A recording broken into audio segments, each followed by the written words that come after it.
शेतकरी मित्रांनो नमस्कार.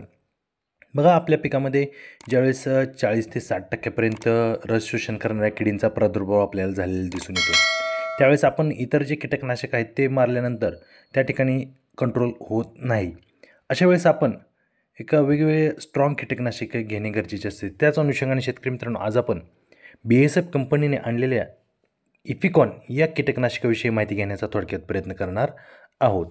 शेतकरी मित्रांनो माहिती घेत असताना त्यामध्ये घटक असेल, मोड ऑफ ॲक्शन असेल, कोणकोणत्या पिकांवरती वापरलं पाहिजे, त्याचबरोबर प्रमाण असेल, कोणत्या महत्त्वाचं स्टेजला वापरलं पाहिजे, कॉम्बिनेशन असेल, त्याचबरोबर फायदा असेल, इतर माहिती असेल, महत्त्वाची माहिती असेल, अशी संपूर्णपणे आज आपण आपल्या व्हिडिओमध्ये माहिती घेण्याचा थोडक्यात प्रयत्न करणार आहोत.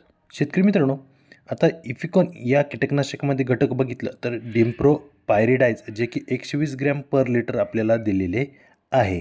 तर शेतकरी मित्रांनो याच्या मोड ऑफ ॲक्शनचा जर विचार केला तर हे एक ब्रॉड स्पेक्ट्रम इन्सेक्टिसाईड आहे. म्हणजेच काय तर हे एका किडींवरती नसून अनेक किडींवरती चांगल्या प्रकारे काम करतं आणि विस्तृत अशारित्या आपल्याला प्रभावी नियंत्रण आपल्याला या ठिकाणी रस शोषण करणाऱ्या किडींचं मिळते.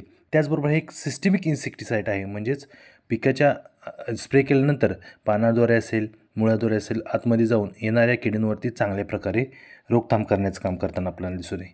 यामध्ये क्विक नॉकडाऊन ॲक्शनसुद्धा आपल्याला पाहावयास मिळते. म्हणजेच काय आपण स्प्रे केल्यानंतर लगेच हे काम करताना आपल्याला दिसून येते. त्याचा चांगल्या प्रकारे फायदा झालेला दिसून येणार आहे शेतकरी मित्रांनो. त्याचबरोबर शेतकरी मित्रांनो यामध्ये ॲक्रोबॅटल ॲक्शनसुद्धा आपल्याला पाहावयास मिळते. आता ॲक्रोबॅटल ॲक्शन म्हणजेच काय बघा, नवीन मुळे असतील, नवीन फुटवे असतील, नवीन फांदे असतील, नवीन पालवी असेल, पाने असतील, कोमल पाने येतात, त्यांना प्रोटेक्ट करण्याचं हे काम करताना चांगल्या प्रकारे दिसून येतं. त्यामुळे काय होतं शेतकरी मित्रांनो आपले नवीन पीक असेल, फुटवे असेल, त्यामुळे अधिक वाढतात. त्यामुळे उत्पन्नसुद्धा चांगल्या प्रकारे वाढलेलं दिसून येतं.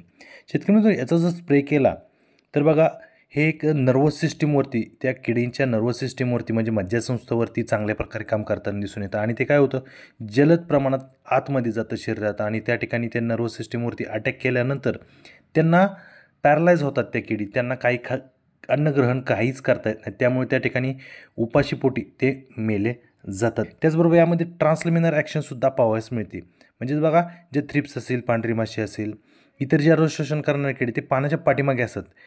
त्या ठिकाणी ट्रान्सलिमिनर ॲक्शनद्वारे पानाच्या आरपार जाऊन हे औषध चांगल्या प्रकारे किडींना मारण्याचं काम करताना आपणाला दिसून येते.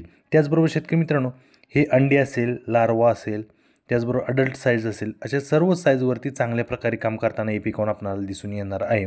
पिकांचा जर विचार केला तर शेतकरी मित्रांनो लिंबूवर्गीय पिके असतील, फळवर्गीय पिके असतील, पालेभाजीवर्गीय पिके असतील, सर्वच पिकामध्ये याचा वापर केला जातो. चांगल्या प्रकारे रिझल्ट मिळतो.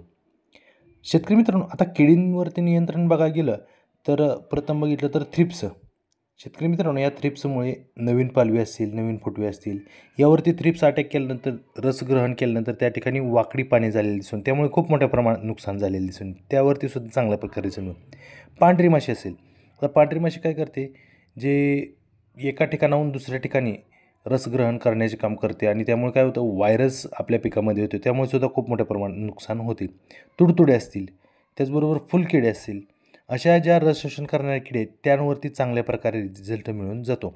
शेतकरी मित्रांनो ज्यावेळेस रस शोषण करणाऱ्या किडींचा प्रादुर्भाव आपल्या पिकामध्ये 50 ते 60% झालेला असेल त्यावेळेसच तुम्ही इफिकॉनचा वापर करा. चांगल्या प्रकारे तुम्हाला रिझल्ट मिळणार आहे शेतकरी मित्रांनो.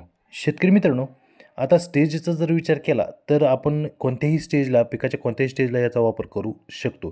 परंतु शेतकरी मित्र ज्यावेळेस मधमाशांची आपल्याला गरज असते त्यावेळेस तुम्ही याचा वापर करू नका.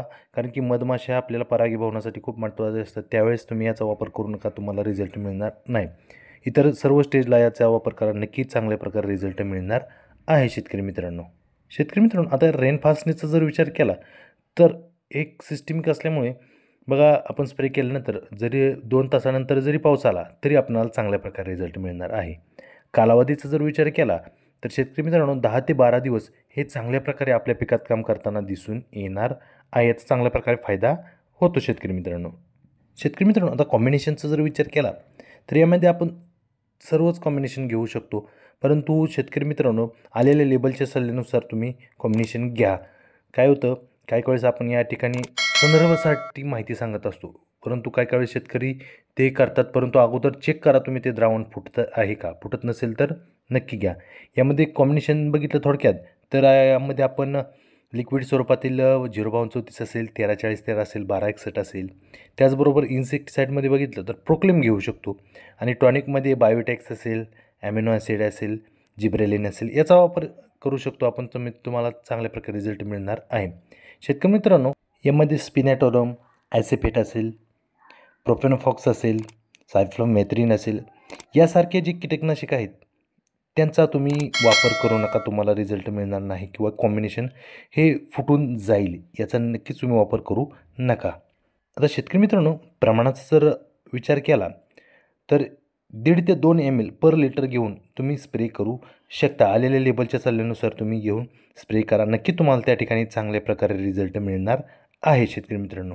तर शेतकरी मित्रांनो, आज आपण इफिकॉन या BSF कंपनीच्या कीटकनाशकाविषयी माहिती घेण्याचा थोडक्यात प्रयत्न केलेला आहे. तुम्हाला माहिती कशी वाटली नक्की सांगा. आवडली असेल आपल्या व्हिडिओ लाईक करा, आपला चॅनल नक्की सबस्क्राईब करा, बाजूची बेल आयकॉन ही प्रेस करा जेणेकरून नवीन व्हिडिओचे नोटिफिकेशन तुम्हाला मिळून जाईल.